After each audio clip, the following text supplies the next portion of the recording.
Pak Yoni saat ini gimana sih kayak kondisinya? Psikisnya kan pastilah dia diserang berbagai dari fans-fansnya Lesti untuk saat ini. Capeknya kenapa? Capek, dan sebenarnya apa ya, karena kita merasa juga kita nggak ada niat jahat, ya jadi saya menenangkan Pak Yoni dan santai aja. Toh juga Allah maha tahu, maha segalanya mas. Niat kita di dasar hati itu apa? Kalau memang Pak Yoni ingin niat mau meres atau mau jahat ke Lesti, kenapa nggak dari dulu aja? Memang sekarang ini memang harus semua ini terjadi itu. Bukan kenapa sih dari dulu ini. Terus juga ngomong kenapa sih cuma Lesti aja yang diklaim? Kenapa penyanyi lain? Ada deh anak DA 3 di sini ada. Ilham dan lain-lain. Mereka izin, walaupun mereka bayar tahun depan juga nggak masalah Pak Yoni loh. Itu bukan masalah nominal. Izin. Saya bisa kasih lihat nih izinnya DA 3 ada di saya. Oh maaf ya Pak Yoni, izin ya kan, ada izinnya. Jadi ada sebuah komen di salah satu postingan gue. Mungkin ini akun buzzer kali ya, karena terlihat tidak bisa di DM dan tidak ada postingannya. Kayak dia komen, enak dia ke luar negeri padahal nggak kerja gitu. Terus gue komen kan, gue balas, bro, gue nggak kerja tapi sekali endorse gue bisa ngidupin lo sama keluarga lo sampai 3 tahun, gue bilang. Nah, belum selesai sampai di situ, ada komen lagi yang bilang, mana postingannya, mana endorse-nya, nggak ada. Bro, lu kan bisa cek di bio gue, itu di bio gue aja, part of Moel, which is Moel itu adalah sebuah brand ya, memang itu produk baik sih, yang mana menggunakan anak gue sebagai talentnya. Tapi platformnya itu platform gue bro, untuk posting bro, artinya gue punya value di situ. Nah, ini sih panjang penjelasannya. Ini juga yang mendasari banyak beberapa artis, pelaku industri di TV yang akhirnya beralih ke konten kreator karena mereka bisa make easy money bro. Kau arah kemana, kau akan berhasil. Selesai membuat laporan untuk Adinda Lesti. I also used to live in Sydney. I was a lawyer there for 4 years. Okay? Dia nggak bagus nyanyiin lagu itu, nggak mungkin dia menang, nggak mungkin sekarang dia jadi artis. Harusnya tahu terima kasih dong. Yang terkena kasus 1 orang, tapi yang sedihnya 1 Indonesia. Bukan Indonesia saja, bahkan malahan ke luar negeri gitu guys, sampai Malaysia, Taiwan, Thailand, Hong Kong. Mereka pun ikut merasakan sedihnya atas yang menimpa Lesti Kejora. Tapi tenang saja, walaupun berkoar-koar kemana-mana sang pelapor, tapi Lesti Kejora menanggapinya dengan santai, menanggapinya dengan memang menurut aku best. Ya kenapa? Ya buat apa pikir dia berkoar-koar? Toh posisinya emang dia nggak bersalah gitu kan ya.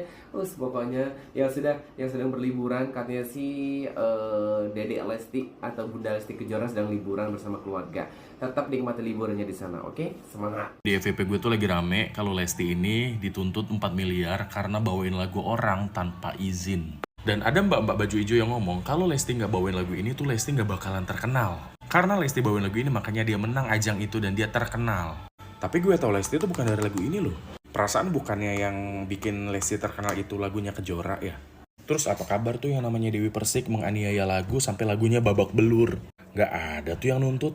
Gak ada tuh yang minta royalti atas lagunya dianiaya sama Dewi Persik. Udah, sekarang cari duit cara halal aja, jangan cari-cari kesalahan orang lain. Jangan nyenggol-nyenggol orang lain untuk cari duit. Kerja, udah kerja. Siapa yang ngatain buzzer? Gue lagi di Korea by the way, jadi nggak terlalu fokus. Tapi itu aki-aki masih punya nyali buat ngatain. Udah ya, lu percaya sama gue. Yang namanya Dede Eli itu nggak akan pernah redup. Ini tandanya dia makin bersinar, makin naik lagi ke atas.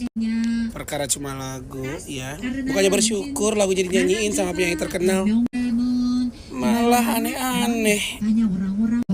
Yang begini-begini nih gak akan pernah kepake nih kemana aja. Tutup aja usianya. Yoni Doras diremehkan, cari nafkah diserang buzzer Lesti Kejora.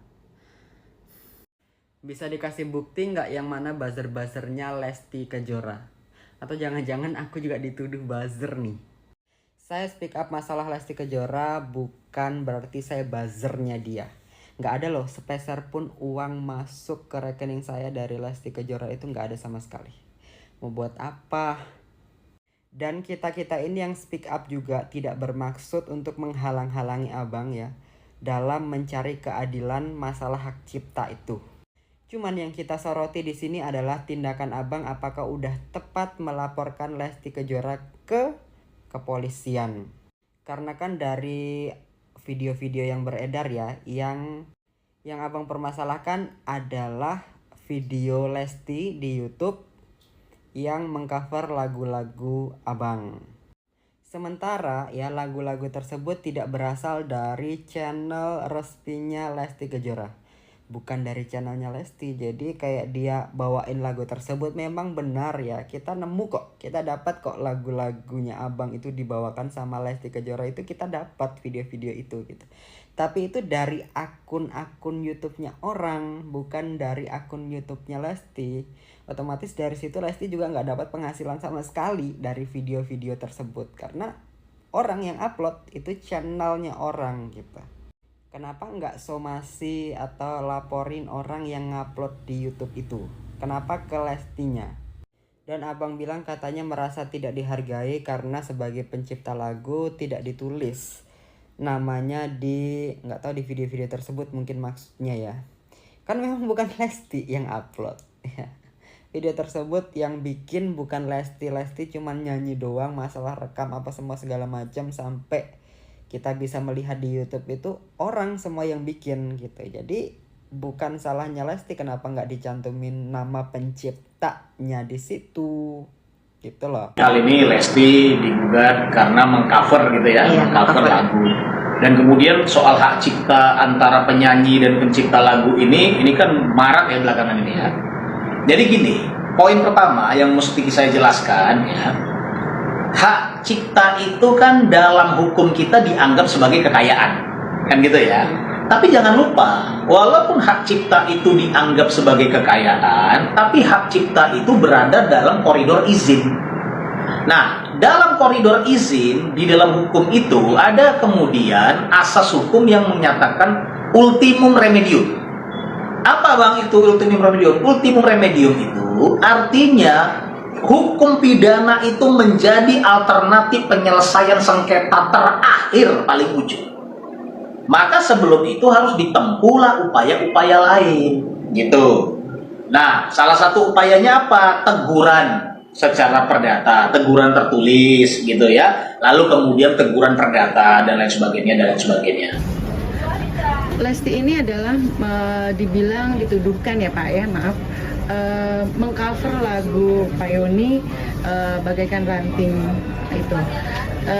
Di cover lagunya Bapak ketika dia nyanyi mungkin di salah satu stasiun TV atau di tempat lain. Nah, pada saat tahu dia mengcover itu kapan tepatnya? Oh, pas saya buka YouTube melihat ada cover. Gang label, ada label gambarnya Lesti, tulisannya bagi ranting kering. Saya klik loh, ya kan? Guys, terbongkar sosok baju hijau yang melaporkan Lesti Kejora. Dia adalah asisten dari Yoni Dores, yang mana minta maaf usai laporkan Lesti ke polisi. Ya, asisten pribadi dari Yoni Dores ini meminta maaf guys setelah melaporkan Lesti Kejora saat dilaporkan ke Polda Metro Jaya oleh Yoni Dores. Nah, polemik hak cipta antara musisi senior Yoni Dores dengan pedangdut Lesti Kejora masih terus berlanjut rupanya, meskipun permasalahan ini telah dibawa ke ranah hukum dan tengah ditangani oleh pihak kepolisian, di mana Yoni Dores menegaskan mereka tidak menutup kemungkinan untuk menyelesaikan persoalan ini secara damai. Di mana kali ini Yoni Dores selaku pencipta lagu sebenarnya tidak menuntut banyak hal, yang diinginkannya hanya kejelasan dari itikat baik dari Lesti Kejora terkait lagu ciptaannya yang dinyanyikan tanpa izin.